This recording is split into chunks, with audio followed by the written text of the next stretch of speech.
Hey, everybody. Outside the NHL playoffs, we've reached the offseason where we know hockey may not fully stop, but we are out of the 4 to 5 day a week hustle, which is nice. Kids are outside playing other sports, they're doing other things, which is awesome. We encourage that. But they're not getting the same reads, the same decisions, the same game speed reps that they get during the season. And that's where most players tend to fall behind because the first thing to slip is not the hands, it's the hockey brain, the decision making, the reaction speed, reading the plays. That's the hardest thing to rebuild once the season starts. That's where we continue to be really impressed with NHL Sense Arena, especially their Dangle Pro stick handling drills. It's not replacing ice time. They definitely deserve the break, but it's making sure your kids stay sharp when they're not on the ice. So they come back ready and honestly a step ahead. Right now, they're offering an off-season pricing for $299 for the year. That's less than $1 a day, and you can get up to 4 profiles, so all your kids can use it. It's got hundreds of drills, training plans, game modes, everything. If you've got a goalie too, like I do at home, May is goalie month. There's gonna be weekly prizes, giveaways, even custom painted masks available. My kid is really excited for that. And as always, you can use the code OKPH to save an extra $25 off your purchase at any time. Head over to nhl.sensearena.com and take a look. You will not regret it. If you want your player coming back confident instead of catching up, this is a smart move, as well as listening to this episode. So let's get you into that right now.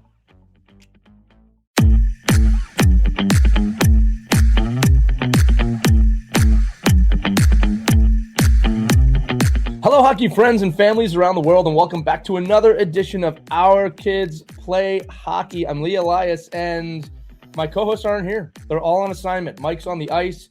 Christy's reading the news, but don't worry. We have a guest today that you'll love to hear from again on his second appearance on the show. It's early June when you're hearing this. The season just pretty much wrapped up unless you're playing spring or summer hockey. But here's the deal. Tryouts are behind most of you. Some are ahead for others. And right now, the hockey world splits into 2 camps. Are we going to grind all summer? Are we going to take a break? So today, we're bringing back a voice who's lived it as a 9-year NHL vet, a Boston College standout, the current hockey development director at NHL Sense Arena, a name all of you know well. Andrew Alberts is here today. Albie, welcome back to Our Kids Play Hockey. Thanks for having me back. And what a loaded question to start with, right? Well, that's that. We only do the hard-hitting questions. It makes it funny that Christy's not here. I'm the journalist today. It's just you and me.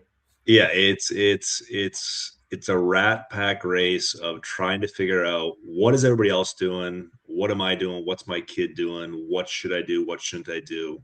And the hardest thing is for parents. It's changed a lot over the years. So if I go back and I look at what I did, it was throw the hockey bag in the basement, and it doesn't come out till the end of August. And right.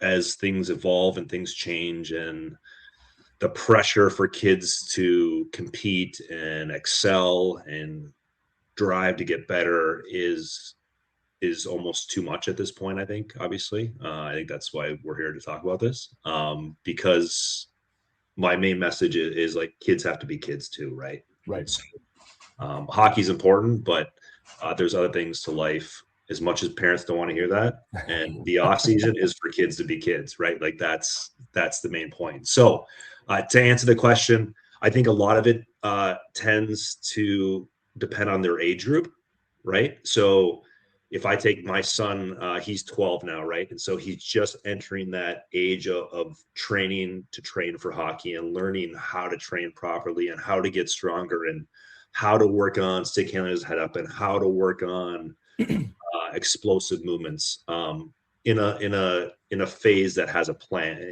in a training plan throughout a summer, if you will, if you want to call it a training plan.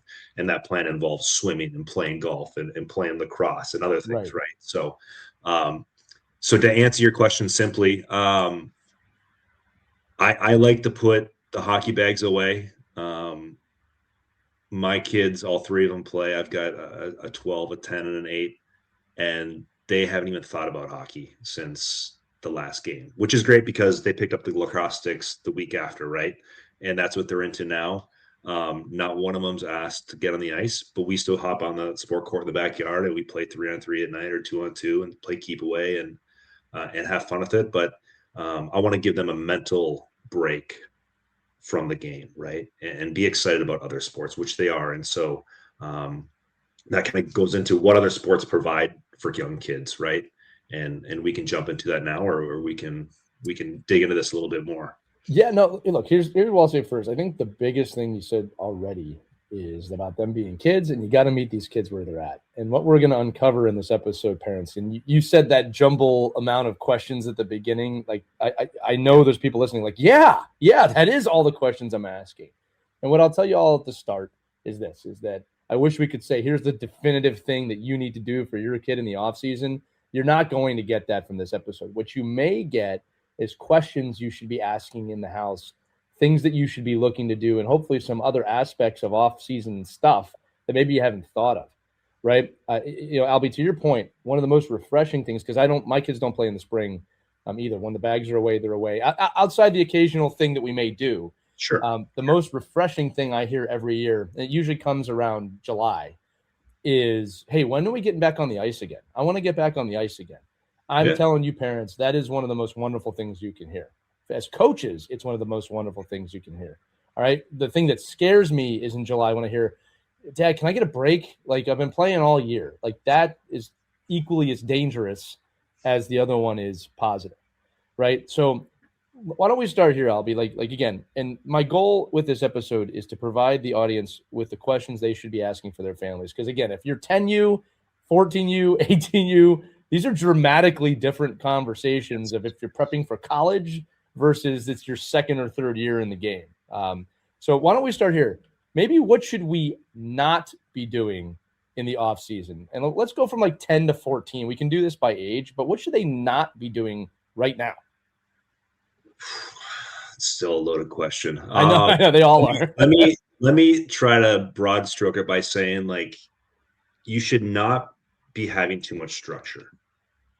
It is as odd as that may sound, but it's like, if your kid wants to get on the ice, like awesome, like they want to go skate, Right. They want a good time, but like make it fun, right? Go do a 3-on-3 with your buddies. If you want to play a 3-on-3 league once a week, like that's the type of structure you'd want. You don't want them to be running through constant drills, having a coach yelling at them on the ice. Because I look back at it, and this is a bigger, I don't mean to like dive into another bigger question, but like the creativity and the fun aspect of hockey of us when we grew up, it was like, well, let's go grab the neighbors and go play in the cul-de-sac or the driveway and play ball hockey, right? Like that's what you want to be doing in the spring or summer, right? Have fun with it, be creative, try new things.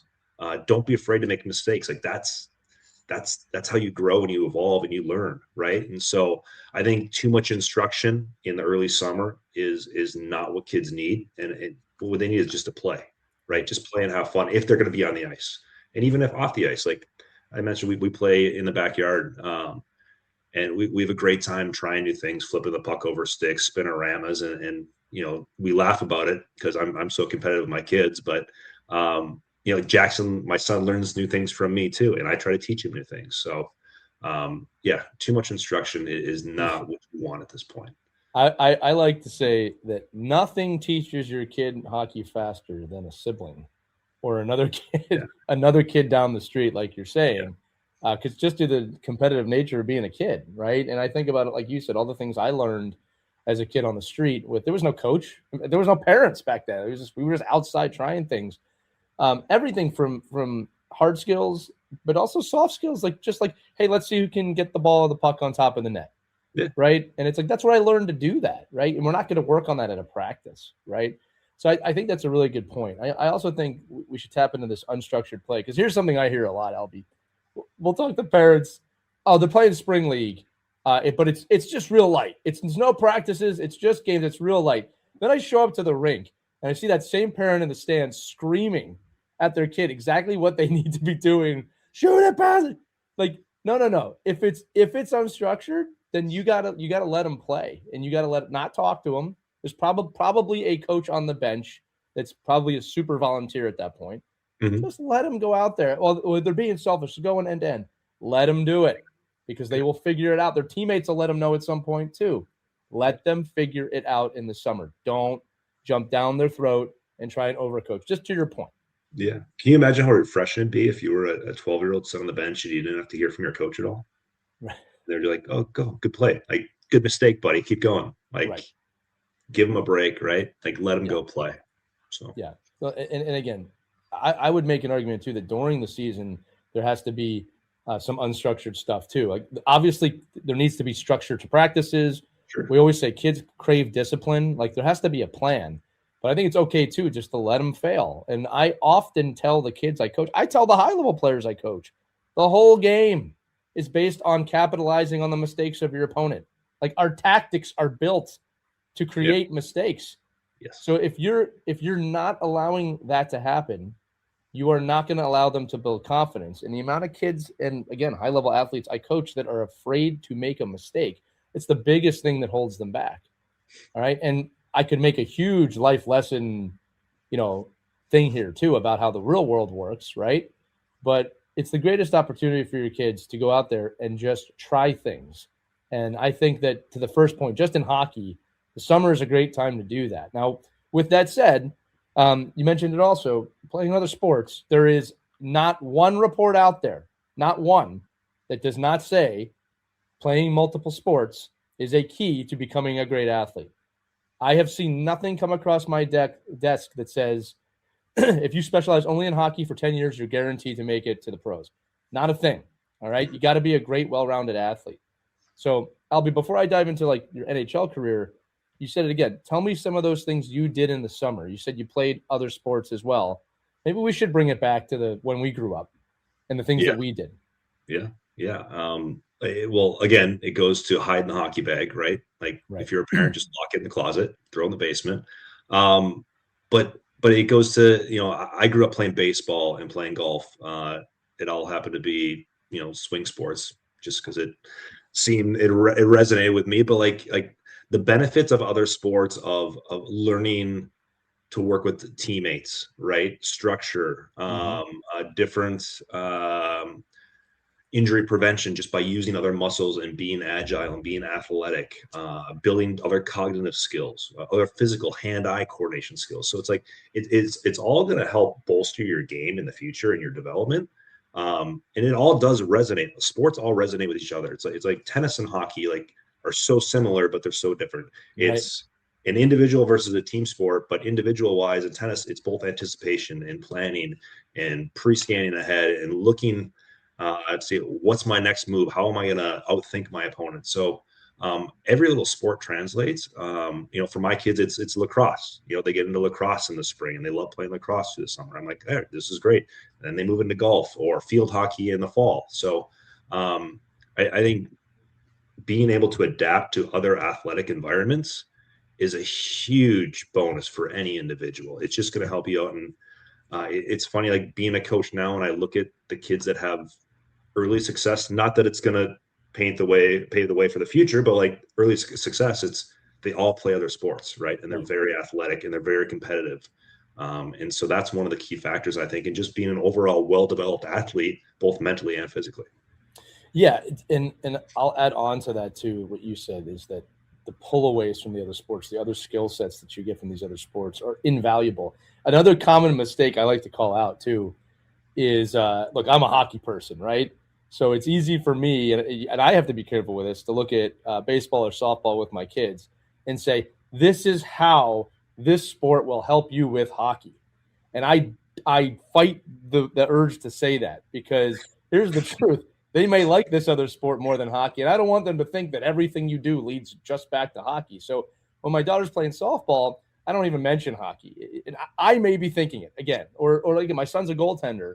There's obvious parallels between catching a baseball and obviously catching a puck, but I don't want him to think you're only playing baseball to get a better glove hand, right? Yes. So again, if you're a hockey nut like we are, parents just beware of that. If they're playing another sport, let them play that other sport. Another point too, Albie, is again, it's an athletic show. We're talking about athletics. It's also okay, and I do think kids have to be active, but there's also other interests. What about music? Like, what about, some kids like to do theater. I mean, whatever it is, there are other, we'll just say, extracurricular activities that are okay to dive into. And I'll tell you what, I think they transition too. So, for example, my son's very into music, right? Piano, violin, guitar. And I can see that the discipline that he's learning in practicing, and also the awareness of, I'm practicing and I'm getting better, which parents don't underestimate the kid understanding that. They don't get that right away. All kids want everything right away, right? Yeah. I can see that transitioning to his goaltending game of, there's the discipline it takes to learn the music is teaching me the discipline it needs to become a better athlete. So it's not just limited to athletics, right? No, and that comment that you just mentioned of the process of learning to understand that practice is making me better and better, and for them to realize that as they're going through the process is such a huge bonus for young kids. And everybody's a little bit different on how they come to that realization. But I think the sooner they do, it's going to happen. It's going to help them not even only in hockey, but right in real life. And so I'm currently at that struggle with my kid being like, he's like, I'm going to go shoot pucks. I'm like, awesome. But is there anything else you can kind of like work on, you know? Right. And so, but no, it's great for them to see success as they put in the work, right? Right. You know, we used to call it, putting in the bank, put in the work now and it's going to pay off later. Right. So,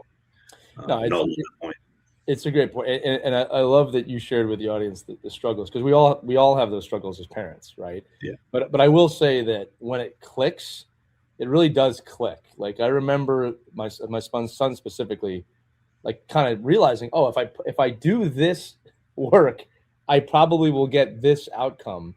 Yes. And again, we have to revisit that every once in a while. It's not just because he gets it in one thing means he's going to get it forever. But I'll tell you what, it's a lot easier to say, hey, do you remember when you did the work on this one thing and you got the result? Like you just have to do it again here. I think also for a life lesson, and this is one of those harder ones, but great ones of you're not always going to love the work. You're not always going to want to do the work, but it has to be done. And the big separator is there's people willing to do the work. One of the things that I'll speak for myself that really, really motivated me when I was younger, especially the late teens when I was, trying to make it somewhere, was this thought in my head of, hey, someone out there's working harder than me. Yeah. And man, that used to I worked hard. I just always had that someone out there's working harder than me. Right. And I never allowed myself, not saying this is wrong, but I never allowed myself to think I'm the hardest worker in the room. Even if I was, there's someone out there working harder than me. And I tell my kids that if they have a goal that they want, you're going to have to put the work in. If you don't want to put the work in, that's actually okay as well, but you can't have this result in your mind, right? You have to be realistic about these two things. And kids have a way of figuring that out. And again, you can tell them till you're nauseous, but they have to figure it out at the end of the day. That's a huge point. And it doesn't extend just to, the youth there, but also you triggered a memory of mine is as a rookie in Boston, we had a veteran team coming out of the lockout in 2004. And so the Bruins had all this extra money to spend on free agents. So they brought in Sam Knott and Fitzgerald and Brian Leach and some older players. And I remember Fitzy would take the young guys out to lunch quite a bit. And I remember him saying it's harder to stay here than to get here. Right. And that's that mentality of, hey, somebody's always coming for your job. Somebody's always trying to work harder than you. And so being able to carry that mindset through, like almost like you never really earn your way or you never belong until you made it. But like you haven't made it. Every day you got to make it and prove yourself. So thanks for bringing back the memory. No, hey, thanks for sharing it. It's funny you bring that up. Obviously, when we're recording this in 2026, look, I'm in Philadelphia, so I hear a lot of the Philadelphia Flyers stuff. And one of the things I keep hearing about from the GM, Danny Briere, who's a well-known NHL player from his time, was we've got to teach the guys how to be pros. And I always love that statement because as you're kind of alluding to, you think, you get to the NHL, you're a pro. Well, no, you got there, but you got to learn how to deal with this every day. And not only that, Albie, but like an environment where someone's coming for your job and you still have to do what's best for the team all the time. It's almost in a weird way a paradox, unless you're there and you understand that you got to do anything you can for the association of the team or whoever you're coaching for. So I think that we don't have to dive in. That's a whole nother episode, but we'll have you back on for. But the point I'm trying to make is that the work is never finished, right? We're talking about off-season training, but even if you do all this stuff and you get there, there's more work to be done. So there is no ending, right? And I can make the argument too, now that we're both past playing age, you find this later in life too, that there's no ending, right? There's one ending, yes, right? And we're all fighting not to get there. So I want to ask you this too, and I'm glad you brought up your time in the show, because I think we should talk about, like, what does an NHL offseason look like? Because we can use that as context, right? Quick disclaimer: I'm not saying your 12-year-old should be doing what Albie's about to say, but what you played a long time in the NHL. What did your off seasons look like, from ice time to the gym? Were there other sports? Did you go away from the game? What's it look like for you? Yeah, I want to preface this by saying it was a long time ago. So, not that long ago. Okay. With the advances in technology and training and rest and rehab and nutrition, like there's so many more aspects of the off-season training that guys go through. Just talking with a couple guys a few years ago, and I'm like, what does your typical day look like? Just because I was curious on how different it was from mine. And I was like, geez, like I should have really lived that up a little bit more when I was back, back training. But for me, like when I look back and whenever we ended up, so say we'll take after April. So say we didn't make the playoffs, you have much more time than if we went to the finals, right? And then you only have 2 months to prepare. But typically, I take 10 days to 2 weeks off, because you've been in this cycle of constantly training, working for years. And so anytime like you get more than 2 or 3 days off, you start to get the itch, you want to do something. So you almost have to like pull yourself back and say, hey, I'm gonna take the 2 weeks off, get the mental, physical rest, and also rehab. It's injuries are a big part of it. I have to let, if you got a torn labrum or something or whatever, surgeries or whatever it might be, rehab is a part of that, the resting period. But if I can get back at it in 2 weeks, I get back at it in 2 weeks. And then it begins your muscle building phase, right? And again, things have changed a lot with the way guys work out now. And I was kind of at that stretch of development, continued development, if you will, and strength building, where it was a lot less of the heavy weights and more of the plyometrics and the weighted squat jumps and the explosive stuff. And so again, that first phase of training moved into building muscle, which then pushed into the strength and power and explosive phase of working out, and again, plyometrics, jumps, a lot of out of the box training, if you will, slide board, that sort of thing.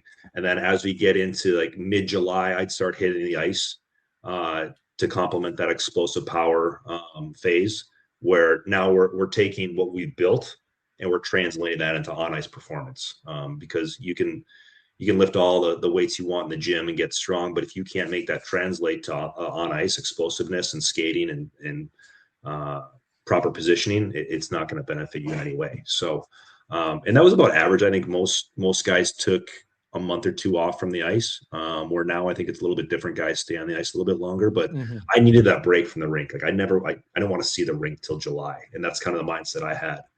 And then in the meantime, it was, it's workouts, it's stick handling, shooting, it's stretching, it's rehab stuff, it's whatever you need to do to get your body feeling good, because you want to feel good in the summer. And obviously you don't want to get hurt.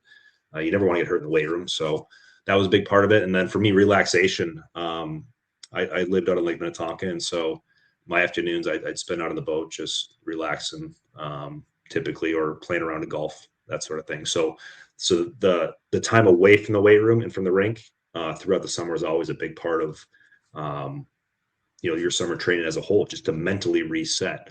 And as that summer keeps going, you start spending more time in the weight room, more time on the ice, really ramping up for that preseason to start. It's funny. A few things you brought up, I've been writing notes, is that one, you talked about that recovery period, both mentally and physically. Kids, parents, if you don't think your kids are feeling it after a season, you're crazy. Now they heal faster and they don't show it, but I can tell you, looking back at my youth career, I needed a break even after the youth season. Even if I wasn't playing check, I needed a break. Sure. All right, let the body recover. It is a long season. I would make the argument it's too long, right? Yeah. And if you don't let your kids heal, that's when these long-term or later injuries. And look, I've had a shoulder replacement, right? Like I probably should have been resting my shoulder at times in my life, that I didn't do that. So that's the first thing. The other thing too is, Albie, you bring up this great point. We can kind of go through 50 years very quickly of what off-season training looked like. I could tell you 50 years ago, off-ice training was cigarettes and not doing anything, all right? And there's video evidence to support what I'm saying. Like, these guys smoked, right? Yeah. Then you go back to maybe, let's say, 30 years ago, where we'll call it the Neanderthal time period. That's when you and I grew up, where a 6'5", 220 was the standard NHL player, and those guys lifted, right? Mm-hmm. They were heavy lifters, and they got real big and real strong.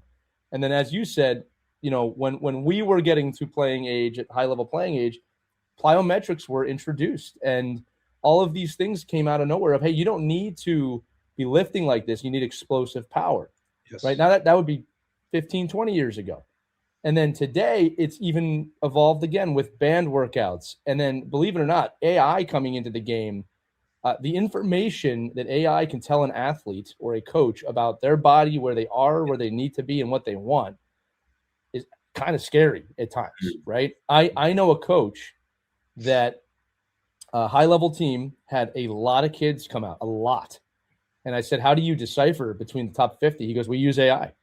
We use AI to track things. And, you know, I remember there was eye rolls. I was like, no, I get it. Why? Of course you would. The AI can read these kids from at least a statistical data standpoint better than they. Of course, you know, parents play into it and attitudes play into it. But when they get down to the top 50, you know, everyone's pretty close.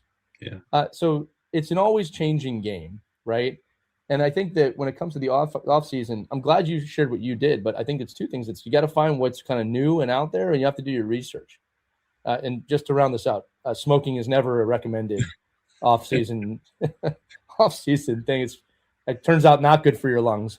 Right. There's some data to report on that, but yeah, it's funny, man, how NHL bodies change and hockey players change. And again, one last note on that. Like, again, I remember if you go back to 1997. Hulking beasts, these guys on the ice, they're gigantic. And then you look today, you know, if you put an NHL player today next to, let's just say, Eric Lindros, completely different body, like completely, it would shock you how like kind of slender and they almost look like swimmers nowadays. You know, it comes to my mind, right? Anyway, sorry, that was a lot of information. I'll let you comment on that if you want. No, I think it's a great point. And it's just the evolution of the game, the speed of the game, the skill of the game. Like if you're, I don't know, take McJesus for a reason, or for example, like he's 6'1", 6'2". He's probably $185, $190. Right. Like he's lean. He's fat, but like if he's 220, he can't move like that, right? Not at all. Yeah. And so I think players have sacrificed some aspect of strength, maybe upper body strength, if you will, for speed, agility, and power, right? Sure. And explosiveness. So I think it's made our game better. And then when I relate that to younger kids, I think of, all right, well, let's train. If you want to train, you're going to take that age group, that 10 to 14 that we've been talking about. Like, well, let's be smart about it, right? Like, do they need weights? Like how about we just do some sprints, uphill sprints, downhill sprints, plyometrics jumps, one-legged jumps. Hockey's a one-legged game, you know, like build up some one-legged power. Like simple as that can really propel a young player with a little bit of strength in the off season. It doesn't have to be crazy, but it could be something that they can do for 20 minutes, 3 days a week. And it's not going to grind them down. It's not going to be too physically demanding to hurt them in any way. But it's just something that can bolster the game if they want to take the next steps into training. And can that be pushed from the parents? Yes, but a lot of times it has to be the player too. Hey, do you want to get better? Like, well, here are some options to get better. You know, let's have a conversation about it. 100%. And I think that, again, going back to what we said at the beginning about meeting these kids where they're at, they got to want to do it to some level. To some level, I'm not saying they got to be jumping out of bed saying, let's go do sprints. Okay. But there has to be a commitment of, hey, I do want to get better. Can you help me? That's kind of what you want to hear. Right. The other thing too is, and this is a buyer beware for the parents, just rounding out the segment a little bit, parents, you got to be careful that when you're helping your kid, you're not reverting to the methods that you used when you were a kid. So again, using my own example, if I did that, I'd be like, let's get in the gym and lift. Yeah. It's like, that's not what you want to do nowadays. Right. So you got to do some basic research. And, you know, Albie, to your point with McDavid, like difference between hockey today and hockey in, we'll say 2000. is there's not someone headhunting going to run them through a wall like they used to, right? Like that's one of the reasons that we wanted bigger bodies back then was protection. The game has changed. So something to look out for, right? Another thing too I want to dive into is skill One development. thing I want to add there. Oh yeah, sorry. go ahead. No, go for it. Actually, two things I want to bring up just for parents, and these are key because one, give the opportunity to your son or daughter to present a goal, like say, and give them time to say, hey, Jackson, for my son, like, hey, can you give me the goals that you want to have for this next year, right? And I think it's fine to have 10-year-olds have a goal, right? Like everybody has 100% agree. Yeah. So have them write that down, put it on the fridge. It's somewhere they can see it every day, right? So you have your goal.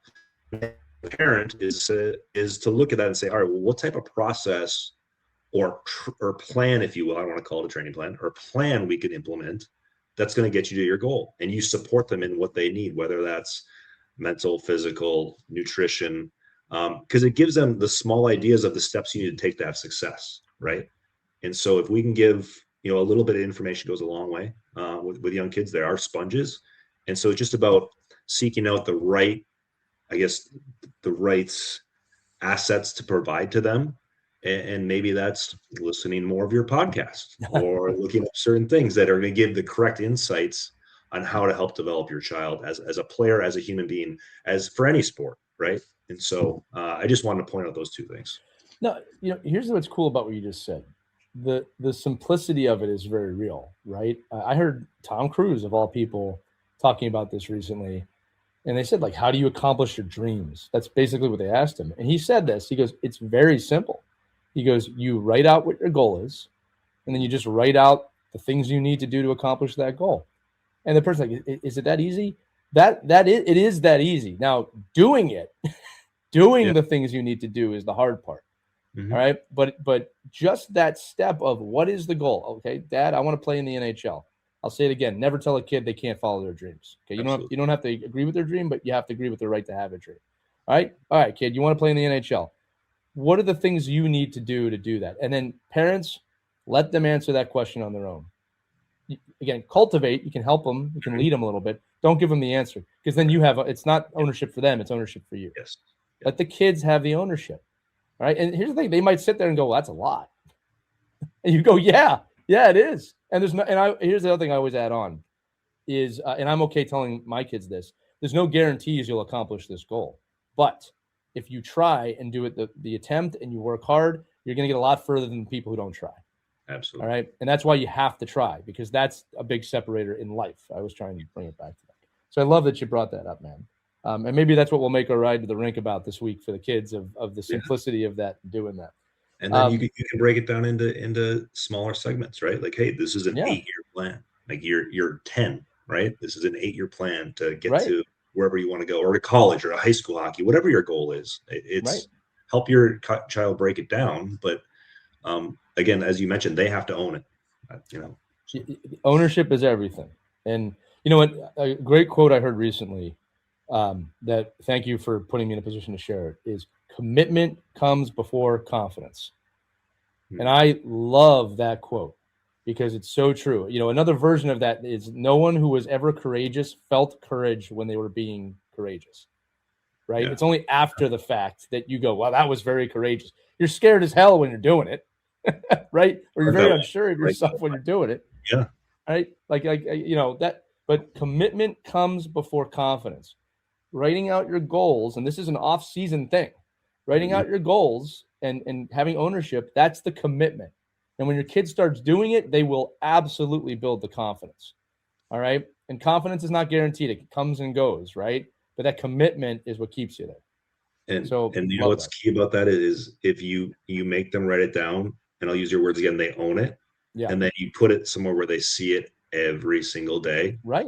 It's just going to resonate. And then you don't have to remind them, right? Right. Their goal is reminding them, right?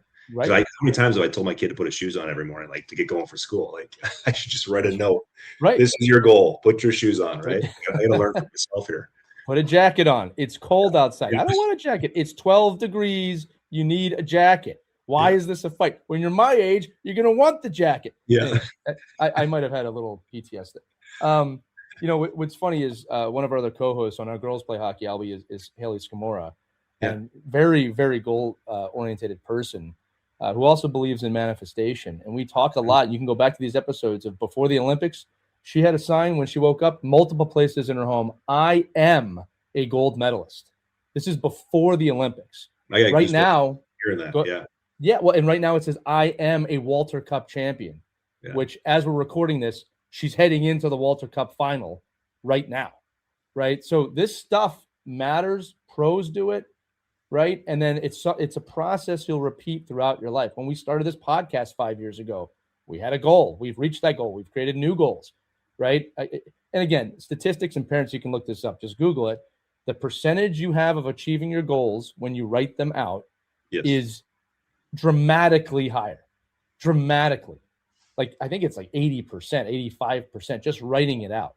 So that's an off-season thing too. I want to curve into this a little bit too, because I think another aspect of off-season, we'll say training, and I actually think this is important, is that I think sometimes when you do want to train for hockey in the off-season, you get this smorgasbord of skating, puck handling, it's a lot, right? Mm-hmm. And while you do need to work on the hard skills of hockey, one of the things about pro athletes, Albie, that always surprises me is they'll dedicate themselves to like really kind of one or two main things. Again, the example that always comes out to me, and I say this a lot on the show, is Sidney Crosby with face-offs his first year. Notoriously wasn't good, then became one of the best face-off guys. He spent a whole offseason. Then he wanted his backhand to be better. Probably has the best backhand in the league, right? But he spent a very focused time on that in the summer. I'm sure you have aspects like that too. So can we talk for a minute about maybe it's not about 55 different skills. It's kids, maybe figure out 2 or 3 things in your game you want to improve on. And then, like you said, write it out. Okay, I want to get better at my toe drag release or my snapshot, whatever it is. And then finding a way to do that. Yeah, I've had this internal battle in my head with this training concept of what to train every spring, right? So it's like, and I think the NHL has changed, and again, not to date myself, but so like my off seasons, like I knew what my strengths were, right? Like, for those who aren't familiar with my game, I was a more or less stay-at-home defenseman. I played physical, took care of my D zone, a PK player, and I was able, for being a big guy that was physical, I could skate, right? And that was kind of what got me into college, into the pros. And so for me in my off season, leg strength, leg power, explosiveness, quick stops and starts, closing on defenders, that sort of thing is what allowed me to keep progressing and succeeding through my career. Right. And so that was my main focus. And so that's what I focused on that. And then it comes to, all right, overall strength is a big part of my game, being physical, being durable, if you will, throughout an 82 game season. And then the second phase is, all right, well, it's obviously the cognitive game is a big part of that. Right. So I watched a lot of hockey. I didn't have, I guess, the tools available that are available to kids now, speaking of like Sense Arena and things like that. We're going to talk about that in a second.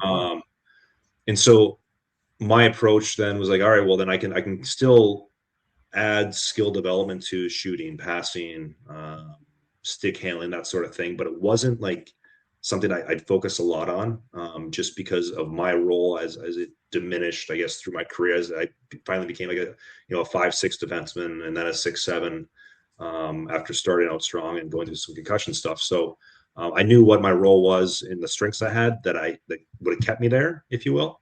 Where now I think young players, they need to be well-rounded. Yeah. And I think back in my day, you were more pegged for a certain role, and that's what you did. And now I look at defensemen on teams, and it's like, the Quinn Hughes and like the Fabers, like those are different aliens. Like they're unbelievable, right? But they do everything. And then you look at the second pairings and the third pairings, and everybody's starting to produce and provide more value to their team. So I don't really think you can focus on just one or two things nowadays. I think you really need to be a well-rounded player at every aspect of the game, whether you're a defenseman or a forward. And so long-winded answer here, but you look at Crosby and he's so skilled in every single way. And I don't want to take anything away from him because he's worked his tail end off on every single aspect of that. Yeah. And those guys, there might be, the three that come to mind are him, McKinnon, and McDavid, and like maybe Celebrini, but like that's about it, right? So everybody else, you're trying to, polish your game in every area you can to get better. And so for me, it was one or two, three focuses, and now I think you really need to, understand what value you provide, and you need to polish that, but also bring up the tail end of your other whatever you're inefficient in. So I love where you're going with this, because when we coach, we often talk now about positionless hockey at the highest levels, where I think the number one question we get on the bench of younger youth athletes is, can I play center? Can I play this? And it's so hard to tell them, like, guys, it doesn't matter what you're playing. You need to learn all those positions if you really want to be a good hockey player. I do understand the allure of the face-off at 9 years old. I do. Okay.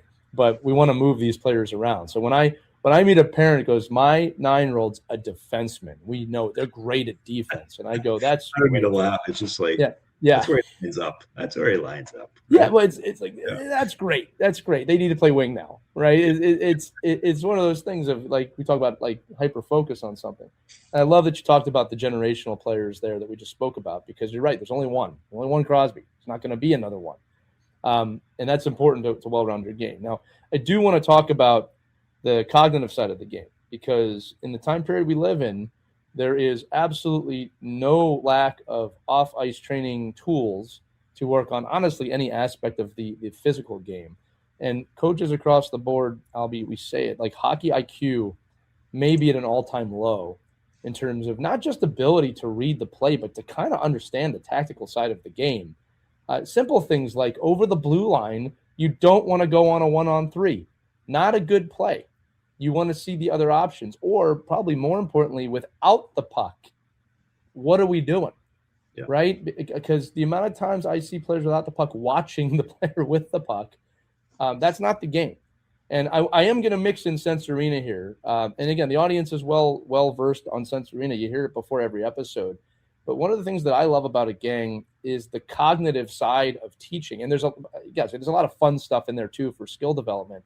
But there are drills in here where you've got to make the right decision with the puck or without the puck.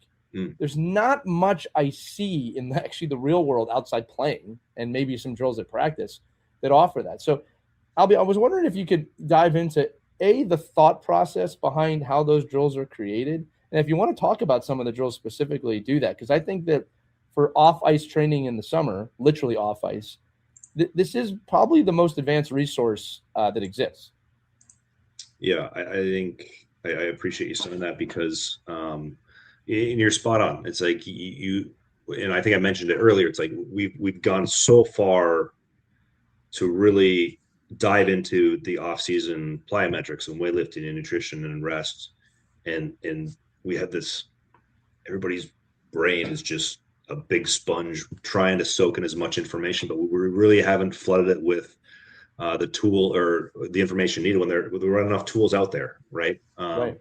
And so I think, I'm partial, but I think Sense Arena is a great opportunity for that. And just to, like, address the elephant in the room, is that some people think it's just plays with the puck, right? Well, I think there are many drills plays with the puck, but also there's drills that start without the puck, right? And you need to get open to accept the puck and move to a position to receive the puck. And this brings me to something we're developing for the fall, which I'm really excited about. It's playing without the puck, which is hopefully would blow everybody's mind at this when it comes out. But that is a key aspect of off-season development. And the one thing that kills me is all these kids, and don't get me wrong, I love it. Shooting is fun, right? Going bar down is awesome. Playing post is a great game. But how many shots do kids really take in a game, right? 3 to 5, if you're lucky. And then you think, all right, well, how many passes do they make? Hopefully 10 to 20, right? If not more. And then, all right, well, how much time is that puck on your stick? If you're a good player, maybe 15, 20 seconds, right? So all this other time, we don't have the puck. We don't, we're skating around the ice. We're making constant reads. We're taking in information. We're analyzing space, time, movement, anticipation. There's all these other skills that we need to use to move into the play, move out of the play, timing of a play. And so like, how do we take all that and put it into something that we can learn from? And so that's what we're trying to do with our new mode that we're going to develop, where it's learning to play without the puck, and learning to support the puck, learning to steer a play so that you can cause a turnover. So different concepts that you're doing it and skating around in the game. Again, 99% of the time without the puck is such a big part of the game, but yet we don't do much to encourage growth in that area. And I think it's come to the forefront now, where that's the new frontier. I shouldn't say new frontier, but sadly, that's where it is. And there are still kids shooting 500 pucks a day, which is great. We want goal scorers, but if you really want to build your game, it's between the ears. That's where you look at the best players in the game. It's between the ears, right? And everybody can build up their physical aspects of the game and physical talents, but up here is where you make the difference between a good player and a great player.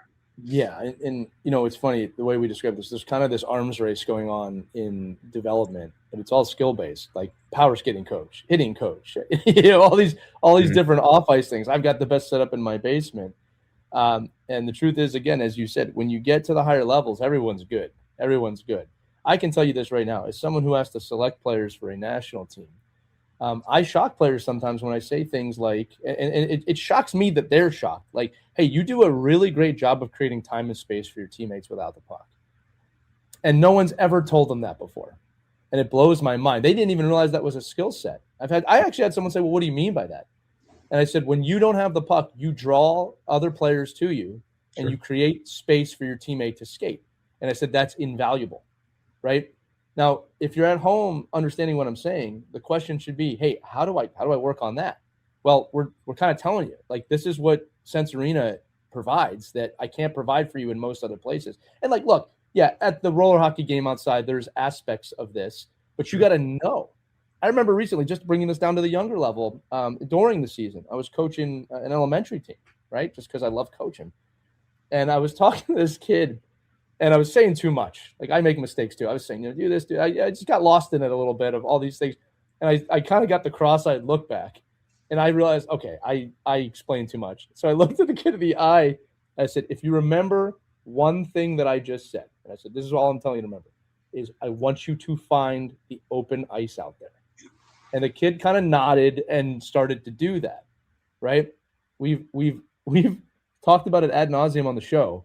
The kid that looks up, sees a 1-on-3 and goes, I'm going to dangle all three of these players, right? Mm-hmm. And it happens 20% of the time, maybe.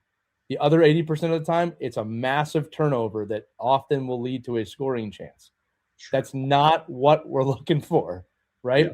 But the player that looks up and says, oh, I'm a 1-on-3, and I see that the far corner is open. And then the player without the puck that says, okay, they're in a 1-on-3, I need to get to the far corner so they can dump it or move the puck there. Mm-hmm. That is really the level of thinking that I look for separators on the play.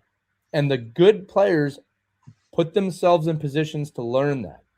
And this is the final thing I'm going to say. I'm going to throw it back to you, Albie, is that I don't assume a player going into 1-on-3 just naturally knows that, right? They need the reps to learn that and to see, okay, here's your scenario.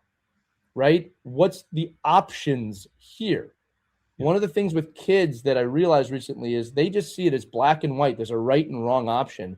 And the truth is there's probably 3 good options and 3 bad options on this play.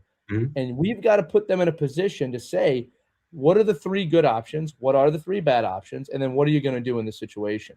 The more reps you get in that environment, the more you're going to learn. You get the tools in the toolbox. And again, like, I know it sounds like we're being advertising. I'm not trying to. I don't know anything outside Sense Arena that's providing that. And you guys are always evolving it too. Yeah. Well, thank you for saying that. And 2 things come to mind is, and one I'll touch on just quickly, and then I'll hop into Sense Arena, is like, we as coaches and parents that are coaches, we have to understand that our young kids, they're not playing in the NHL. Right. We're not dumping pucks in to run the D, grab the puck, and hit somebody in front of the net, like, and cycle the puck. Like, I have parents ask me, like, well, why don't you just dump the puck in? Well, because we just work so hard to get it.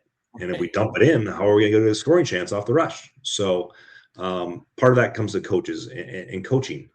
Yes, kids need to make mistakes, but let's realize the age group and the skill development that we're trying to do here, as opposed to just trying to replicate what we see on TV. Right.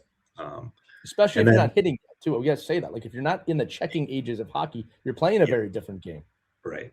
Exactly. So puck possession becomes a huge thing, which is great because then you need puck support.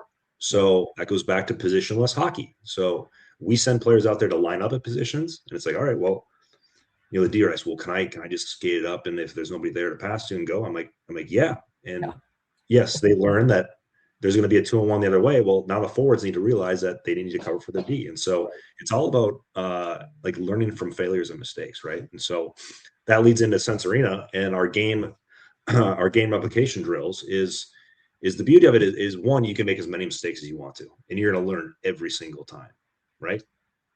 So in two, you're not going to get hit physically, right? And we can change the pressure that comes at you, the speed in which the attackers come at you, right? So you're learning to read and react in different times with different specific time available to make a play, and you're learning, you're analyzing, and it's again, I don't know where else you get these reps. Like to go get 9 other buddies, grab a coach, grab a goalie, a whistle, and run through these drills and reps in the time that you can run through, 20 different reps in less than 10 minutes. Like, where else do you get this? So I think it provides a huge value for especially that 10 to 16 age, where you need the repetitions to understand the patterns in the play, and understanding scenarios, and understanding routes to different players, and where my support should be or where my support isn't right now, and what a play do I need to find, the timing of a pass versus the timing of a player coming into the zone. So there's a lot of different aspects you can really break down here.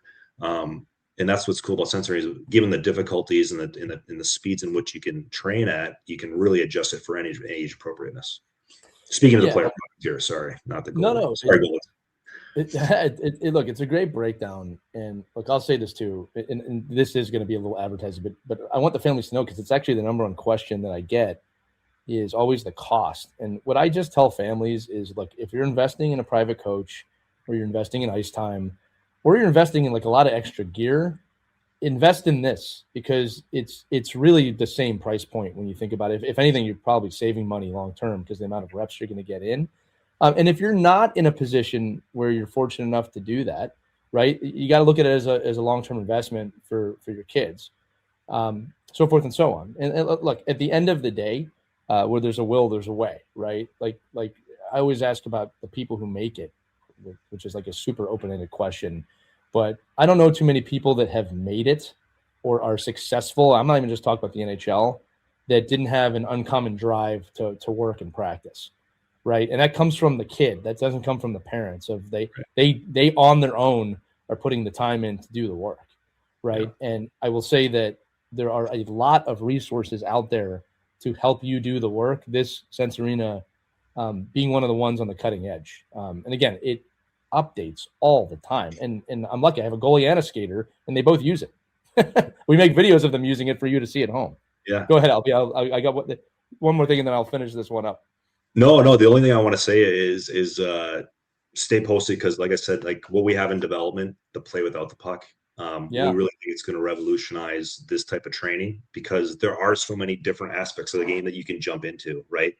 Whether it's reads on a forecheck, or reads playing a defensive game, taking rushes back, moving into a play for a scoring chance, and with that, excuse me, it's not to say that there won't be passes with the puck, but it's just.